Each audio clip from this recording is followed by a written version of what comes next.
سلام، به دومین ویدیو از کانال یوتیوب من خوش اومدید. امروز قراره در رابطه با اهمیت گرامر خوندن یا نخوندن صحبت کنیم. یک چالش مهم، گرامر خوندن یا نخوندن برای تقویت مکالمه. لطفاً سابسکرایب فراموش نکنید، لایک کنید و در انتهای ویدیو نظرتون رو برای من کامنت کنید. خب بریم سراغ اصل مطلب، این که آیا خوندن گرامر لازم هست یا نه. جواب این سوال به طرز عجیبی آره است. یعنی چی؟ گرامر خیلی مهمه اما به تنهایی کافی نیست و ما باید لغت یاد بگیریم. خیلی کلیشه‌ای، همه گفتن میدونم، اما یه نکته مهم اینجا داره، اینکه لغت یاد گرفتن یعنی چی؟ صرفا لغت؟ نه.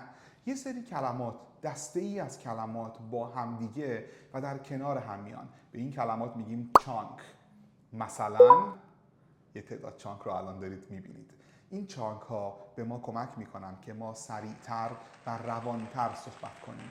یعنی چی؟ یعنی در هنگام صحبت کردن این کلمات و جملات از قبل آماده که صادقانه بگم حفظ کردیمشون، انقدر شنیدیم و دیدیم، میان و کلام ما رو شفافتر، سریعتر و بهتر میکنن.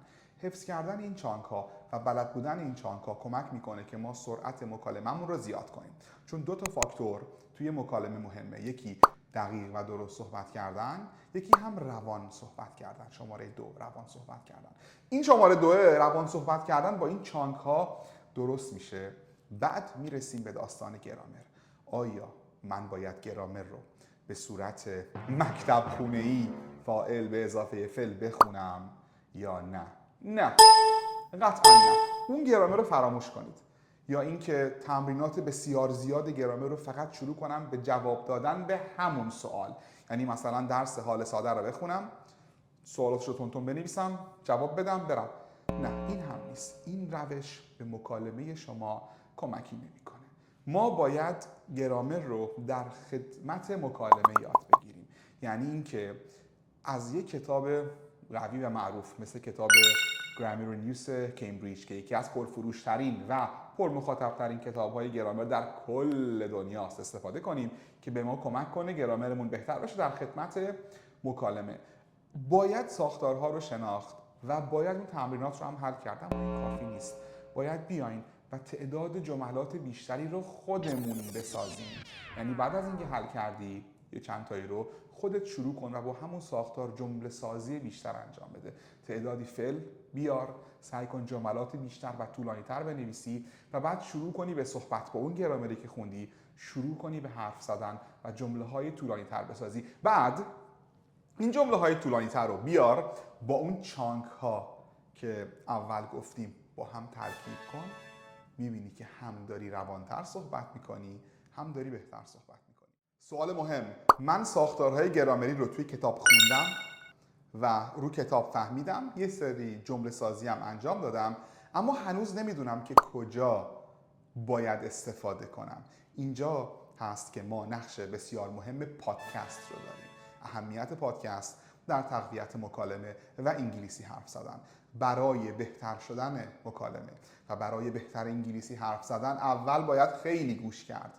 پادکست گوش کردن، فیلم نگاه کردن، موزیک گوش کردن، آره حتی اخبار گوش کردن، همه اینها، این ورودی های مختلف کمک میکنه که ما ذهنمون گنجینه ای از صدا، لغت، تلفظ، گرامر، همه چی داشته باشه و از اینها برای حرف زدن استفاده کنه. خب پس برگردیم، گفتم که پادکست رو باید استفاده کنیم که نحوه درست استفاده از ساختارهای مختلف گرامری رو باهاش یاد بگیریم. چه اتفاقی میفته؟ اول از همه من باید یک روتین منظم برای گوش کردن به پادکست داشته باشم. یعنی 15-20 دقیقه، حالا شاید در تایم صبح تا ظهر و 15-20 دقیقه در تایم غروب تا شب باید برای خودتون بذارید که پادکست گوش کنید.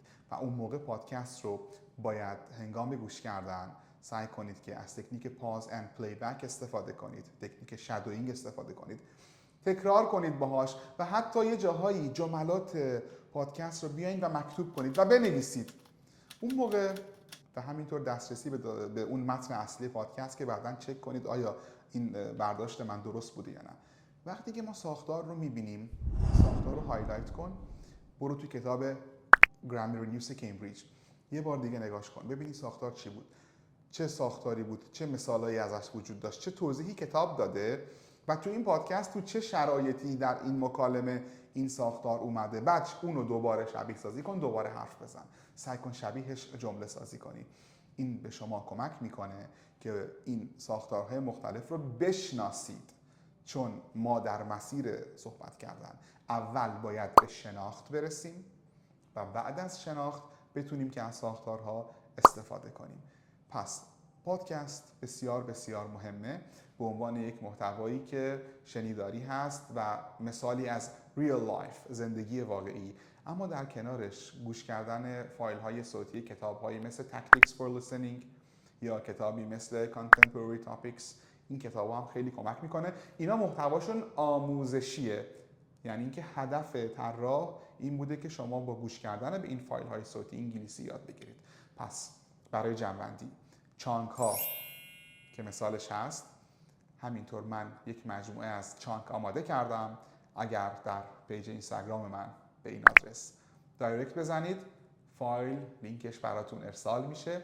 مجموعه از چانک هایی که کمک میکنه بهتون که مکالمه و اسپیکینگ بهتری داشته باشید. در کنارش شناختن ساختارهای گرامری و بلد بودن گرامر و کتابی مثل کتاب گرامر نیوز که خیلی کمکتون میکنه و پادکست هم تو پیج اینستاگرام من روزانه یک اپیزود از پادکست های مختلف معرفی میشه که حالا هر دفعه میگم برای چه سطحی اون پادکست مناسب است. همه اینها در کنار هم کمک میکنه که ما بتونیم بهتر و بهتر انگلیسی حرف بزنیم. پس مهمه که من راه درست انگلیسی خوندن رو بلد باشم. اگر گرامر میخونم، راه درست گرامر خوندن رو بلد باشم و با اون گرامر سنتی خداحافظی کنم، بیارم اون گرامر رو در خدمت مکالمه. امیدوارم که ویدیو رو دوست داشته باشین. لطفاً اگر سوالی دارید تو کامنت ها برای من بذارید. لطفاً سابسکرایب فراموش نشه، لایک کنید، با دوستاتون به اشتراک بگذارید و مرسی.